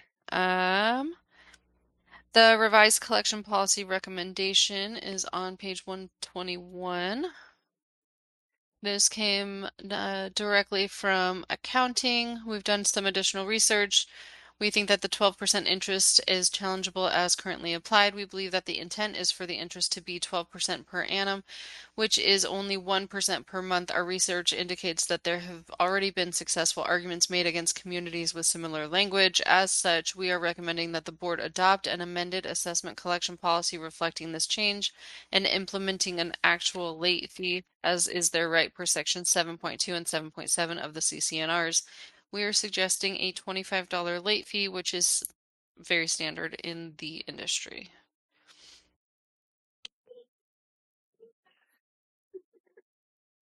So Sorry, where basically, did the I'll go ahead, Alex. Sorry, where did this come from, Julia? Where did it come from? Like this was your research that you did, and this No, is what you've got. accounting. This Accounting, I'm was sorry.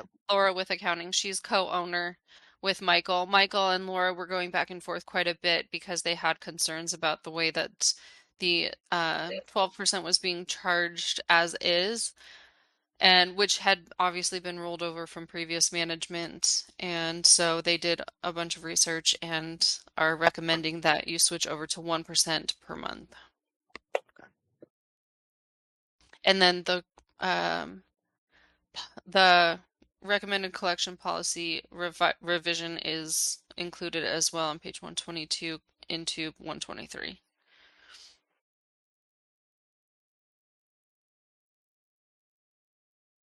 Julie, they're recommending that we do 1% a month. Is it? Because I didn't see that in that little, which is, they're saying 12% per annum is 1% a month. And they're saying research indicates that they've already been successful arguments made against it. So almost implying that we should only just charge the fee. Is that right? Those are late fees, correct? These are late fees, yes.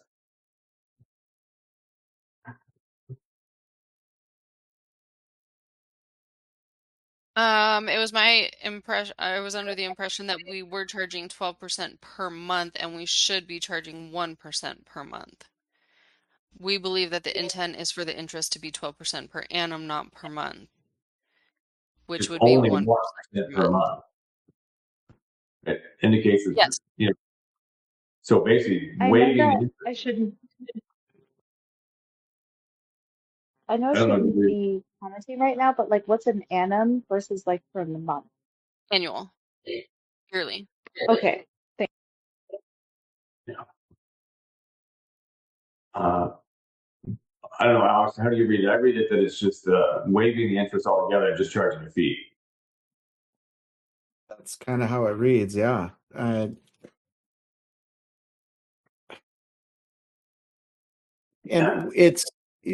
based off of the research it's shown, it's saying that arguments have been made successfully against the communities with similar language. I mean, if this is the case, that she knows better than I do. I think it's pretty cut You and know, dry to and me. to the homeowners on the call, you know, when you are assessed the late fee and you don't pay the late fee, that's when that interest kicks in. It's not, what is it, you know, $1? You know, it's nothing crazy. But what they're saying is potentially if taken to court over it, we can't charge that interest. At least that's how I'm understanding what their assessment is. I mean, it's okay by me just to do the $25. I'm okay with that. Do we have a motion? Motion to adopt just the $25 and waive the interest. Yes. I'll second.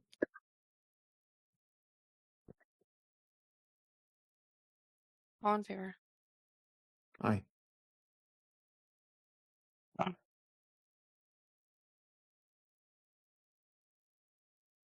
Okay. Jumping into Gary's proposals on page 124. And for the homeowners on the call, I really do need to ask you to please refrain from cussing. This is a professional board meeting, business meeting. That kind of language is not going to be acceptable.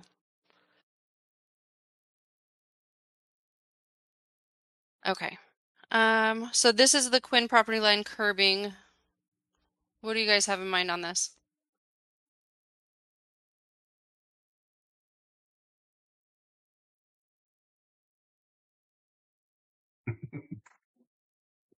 I'll start. I say we kick. I think this is probably when Cody and Gary walked it. So I'm assuming there's some need there, but I don't think it's an immediate need. Certainly not worth $3,000 in curbing. I think right now. I think we wait a while. We get in touch with the golf course owner, kind of get his take on what his plans are, and then reevaluate at a later time. I don't think it's a the top priority right now to curb, what was it, 250 linear feet of curbing. That's just my take. Yeah. So the curving, we're talking about the one that's on Quinn. This was originally just something that Cody brought up in passing to Gary and wanted to get additional information on what it would take to do it. Given that and the fact that it's just a field of grass, and the grass is still growing despite the golf carts running over it. I think it's totally fair to kick the can down the road.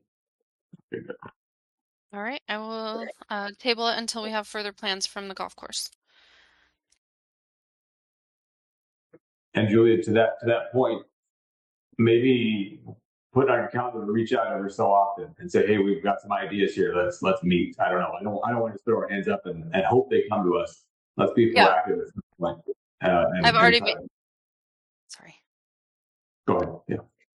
I've already made notes to follow up with the golf course on the town hall, so hopefully we can bring it up and get with them on working together. Bill, go ahead. Yeah, on the curbing, are we talking about like it's a couple of inches high, or how high is the curbing going to be to kind of thwart a golf cart from going over it? That's a good point. I mean, it's standard curbing, so 6. Yeah, the other issue is that we may want to get along with the golf course, because the golf course already has typical barriers up for the golf course not to go on, which is burying posts and running a cable. And that is already in that area. We just still have the golf carts are going around it. Oh, okay. Yeah, so that's where a boulder may come in if it's like a real narrow type of thing. I mean, essentially, to Bill's point, we could do, I mean, they have the wire or whatever it is running already.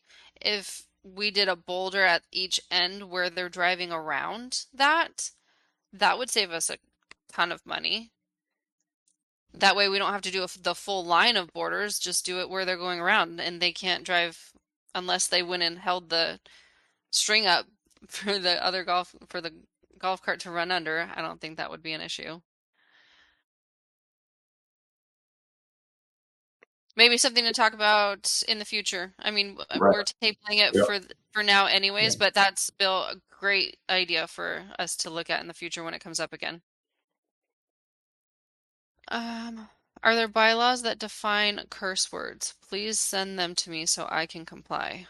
Nope, I do not think that's in your governing documents. I think that's just common courtesy. Christian, I do not know why you can't activate video. You should be able to. I mean, if you can turn your audio on and off, it might be a problem with your camera. I'm assuming the issue's on your side. We have Bill on camera with us right now. Okay, let's go ahead and move on into Pinto Park overspray solution, page 127, at a cost of $3,550. And just so the board knows, I mean, really, so anybody knows, I don't like that I can't get multiple proposals on this. If it was installing granite, adding curbing, basically for this project, I would love to get a second proposal so we have kind of a guideline of what we're looking at with prices. But when it comes to relocating the sprinkler heads, another company is not going to touch that. A contractor won't do it. A landscape company won't touch somebody else's landscaping. So we're kind of stuck with G&L, unfortunately, on this one. I've even kind of talked to another contractor about possibly having them just move the sprinklers, and then another company can come in and do the rest of the project, but it would basically, they won't do it because it's stepping on the toes of another company, and it's just kind of bad business to work it that way.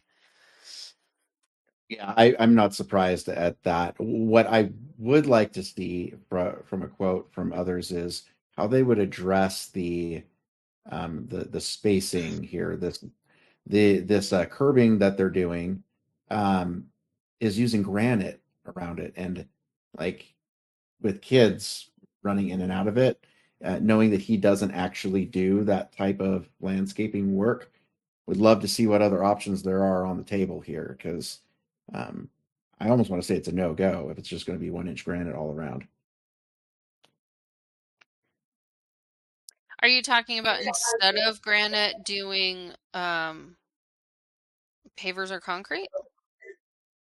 Pavers or concrete, that's an option. I'm not thinking comprehensively about all of the potential options, just that I know, having been at that park and run around in the grass myself barefoot, as an adult, I certainly wouldn't enjoy it. I can imagine kids also would not.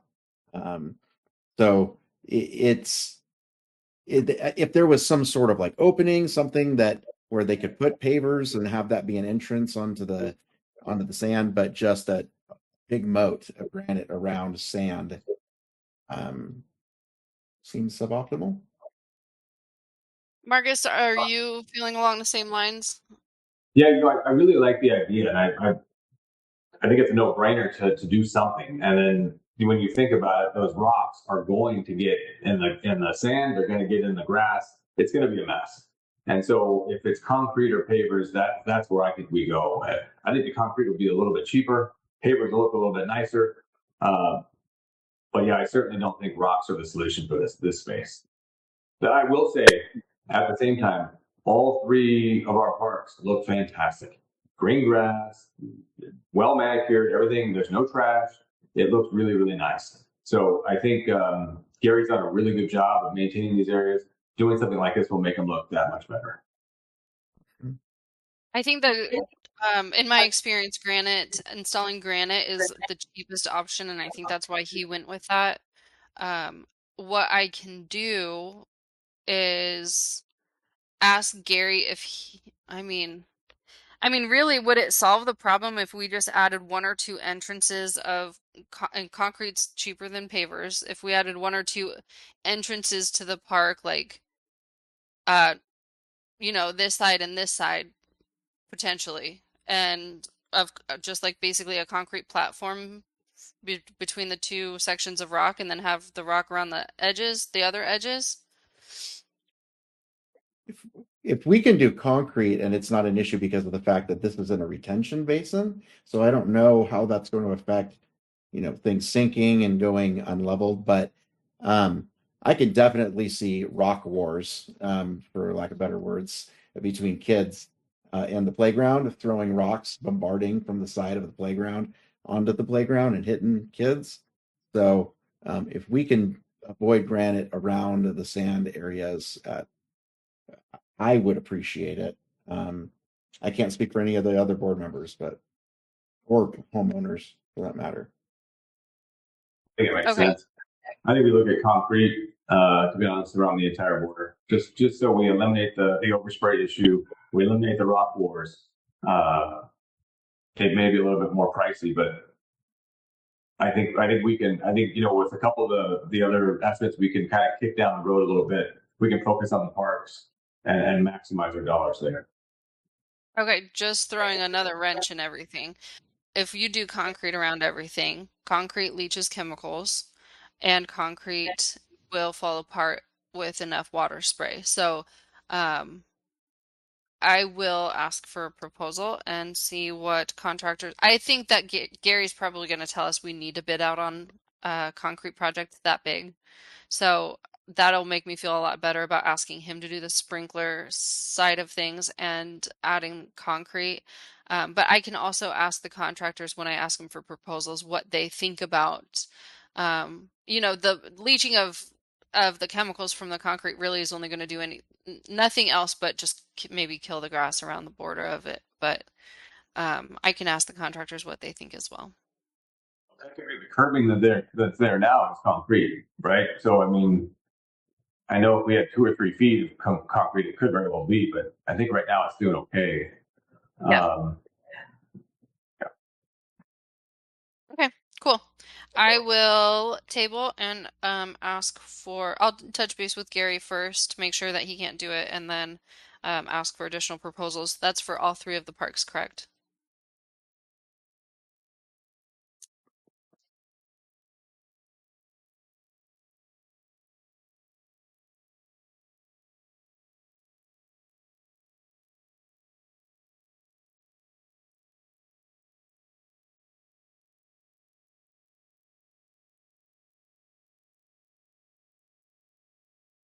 Do any homeowners have any additional questions, comments, concerns on that project or ideas, maybe, if you have any suggestions?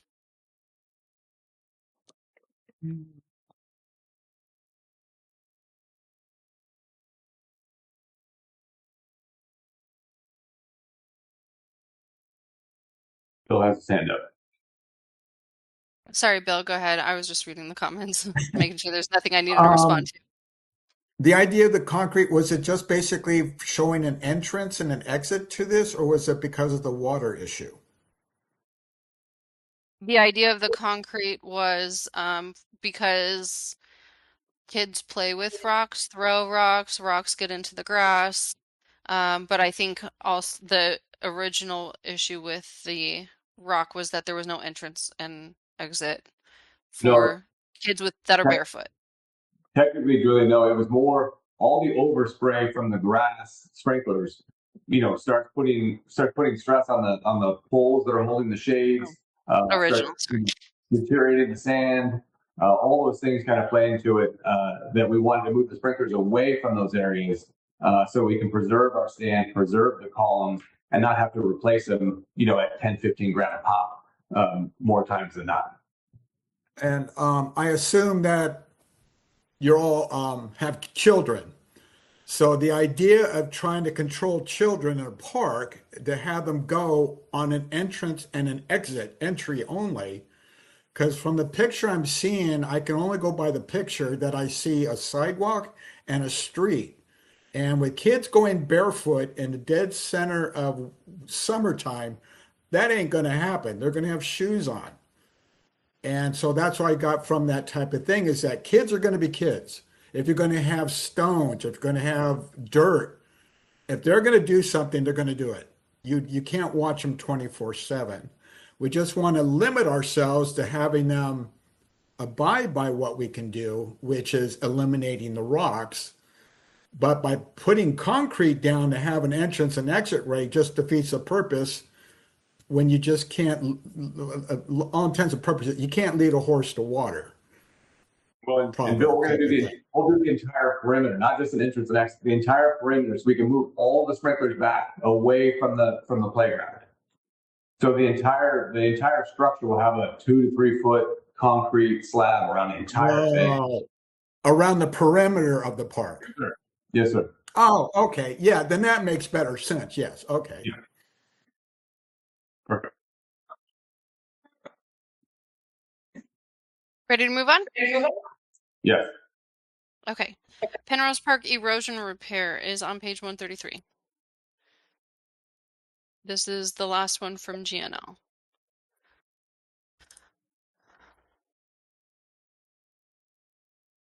So he didn't include, but he said that he was going to add erosion fabric, I think he called it, which I haven't seen before, but I believe it goes underneath the granite. There's let's see. Currently there's pea gravel. He wants to add 1-inch size Santa Fe gold, which I think is a phenomenal idea.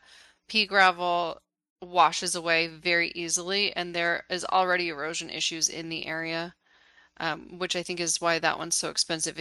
He was just fixing the erosion divots. They are on, I think this is the west side of the basketball court. I think it would be a lot less expensive, but he is basically talking about replacing all of the granite with 1-inch Santa Fe gold. I think it's a fantastic idea. I think the pea gravel looks bad. I think it doesn't stand up well to weather. It doesn't stand up well over time. People kick it, it gets in the grass. A lot easier. 1-inch granite would not move as quite as easily and definitely stand up against weather. So, and then of course he's going to fix the erosion divots that are in the dirt now.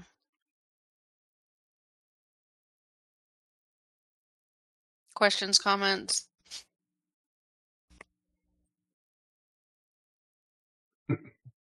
It's $7,100. Is that right? Yes. Is there any safety issues as it sits now? I would say tripping hazards as far as the erosion goes, but other than that, no. And I think it's going to be impossible for me to try to find it in here, but I can pull up a picture if you hold really quickly of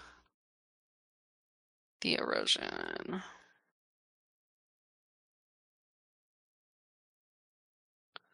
That's what's there now on the west side.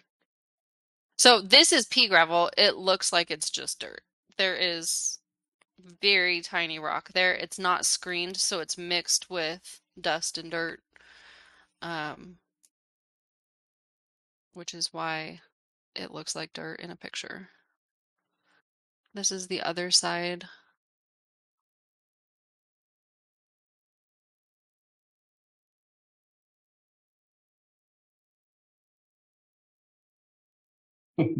I'll be honest, I'm not crazy about spending $7,100 on something like this. It doesn't look good, but it's a lot of money. Any way we can get it just graded and without having to do the extra gravel? I mean, if it's as long as we get rid of the tripping hazard, I mean, really, it's a basketball court, so folks are going to be running around in shoes, I would imagine, right? So, one way or the other doesn't matter to me so much as getting rid of the risk of liability with tripping hazards because of lack of maintenance.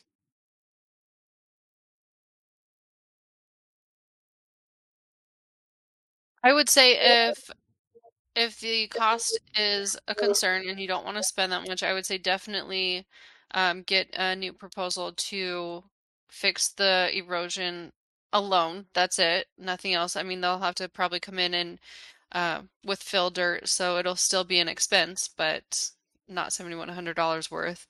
And then I would say address the granite replenishment when there's bare dirt there. Wait until there's no more pea gravel and then um, address the issue when it's an issue to replace the granite.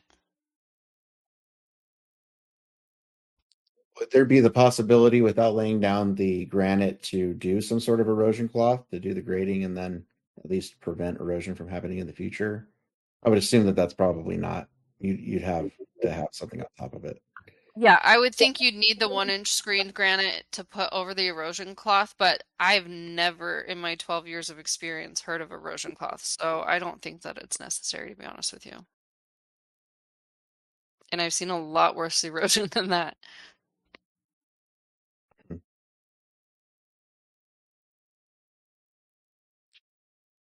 I mean, it's a nice thought, I suppose, if you can afford the granite.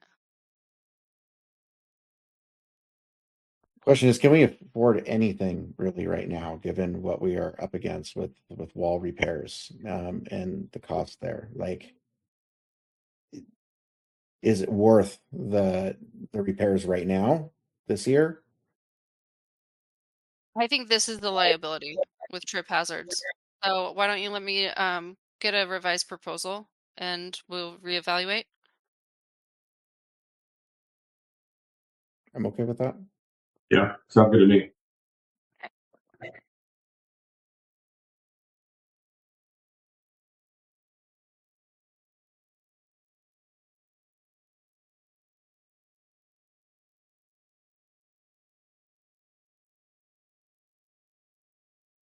All right.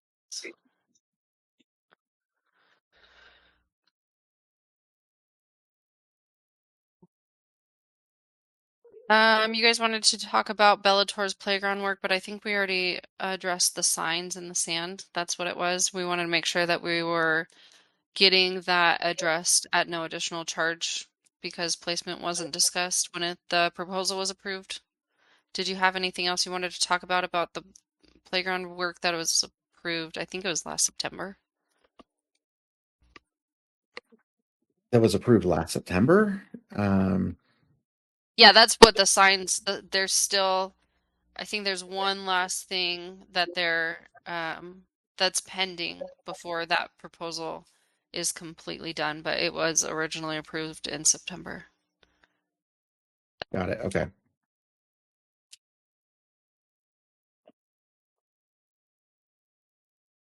Looking at yes, trip hazard is a low risk, however, it is still a liability to the community. Occupational safety, okay. Is there a new slide? I don't know if there's a new slide or not. Do you guys know if a new slide was approved in that proposal from September? I think so. Not that I remember.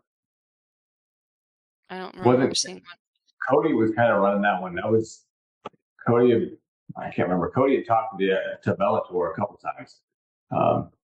He may have more knowledge on improvements. So there was a slide base support that was rusted, a slide Yeah. support brace, and those were not, they were concerns but not liability issues. They did not get approved. Two slides, actually, let's see, 5 slides got approved for warning stickers to be relabeled. That's all that happened with the slides.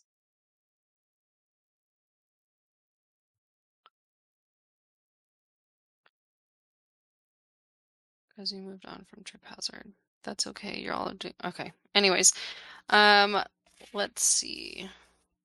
That is it for the agenda. Additional business. I know Katie, I think Katie missed open forum, so we can open back up for Katie. Guidelines again, Katie, are 3 to 5 minutes. Please don't interrupt anybody when they're speaking. We'll call on people one at a time. Katie, you have the floor. What would you like to address?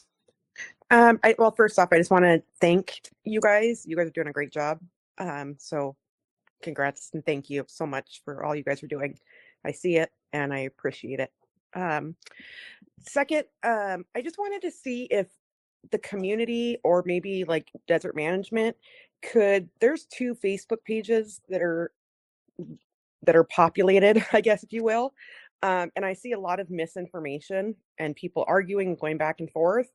Would there be like a way that we could have like an official Greenfield Lakes HOA page where like events and board meetings and anything of importance is placed on there, so that homeowners can go there and get factual information versus hearsay? That was like my first question. And then my second question, without going into street, you can look up where I live, Katie Heilman. The street behind us has a house that is an eyesore. On the street behind us. What is and it's been there for like a month and a half. What is the protocol for when grass is overgrown and weeds are taken over? I mean, it's a eyesore and you know, uh, is there a protocol? Like if the homeowner doesn't fix it, I mean, obviously they're probably getting fines, but do they get, like, what is the protocol to get that cleaned up? I can speak on this board if you're good with that. Mhm. So as far as the Facebook page goes, we as management do not recommend that the board get involved or comment on any Facebook page. With that being said, I mean, going back and forth with discussion or getting involved in arguments. When the board speaks, they speak on behalf of the board, they speak on behalf of the community. So it's definitely really an area where a lot of care needs to be taken in what is said, how it's said, in order for everyone to know that that person is speaking on their own behalf and not on behalf of the board. In order to avoid any confusion or issues at all, we as management recommend that the board does not partake in discussion back and forth. But we do definitely encourage social committees to take an active role in the community, not to get involved in arguments or any misinformation. They would basically just be there to direct homeowners to the management company or to go to board meetings, provide information of like when board meetings are, virtual meeting information, that kind of thing. And if you have events, post the flyers. If you have garage sales, post that information. It would just be really more informational rather than speaking on behalf of the board, going back and forth, getting involved in any kind of discussions or arguments. We don't have a social committee as far as I'm aware, but we always encourage social committees. It would just be comprised of any homeowners in the community. Basically, we can talk about how to put it together further if anyone's interested in doing that. But we generally suggest that that's how the Facebook page is handled. As far as violations and your neighbors go, well, whether or not it's a neighbor, it could be a home that you first see when you first drive into the community that you have a concern about. We obviously are in the community once a week. We are basically in front of each home every 3 weeks. We have a 3-week rotation schedule, but I tour all of the common areas weekly, and anything that pops up in between meetings, in between tours that requires an inspection, I'll visit those homes specifically as well. So if there was an issue, say your neighbors have 3-foot weeds and there are insects and rodents living in the yard, you can fill out a complaint form and submit it to the management company, and we can send violations that way. Otherwise, you can just send us your concern and I'll add it to my list to inspect it the next time I'm out in the community. Okay. And then as far as, I mean, you can always go knock on their door, ask them if they need help, if you Yeah. can volunteer Yeah. I to just. for weeds, that kind of thing. Maybe they're disabled, maybe they're having a hardship of some sort.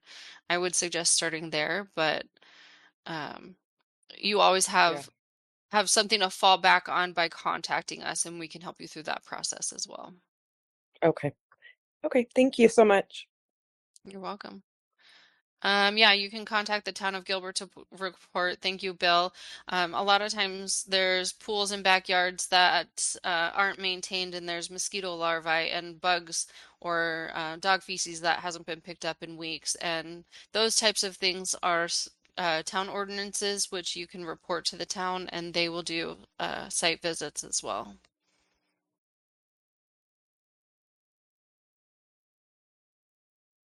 All right. I think that's it. Does anyone have anything else? Board, do you have anything else? I think Nope, we are I'm good. good to adjourn for the evening. All right, we'll adjourn at 8:04. All right. Thank you, everybody, Thank Thank for you you so coming. all. much, guys. Have a good night. Thank you.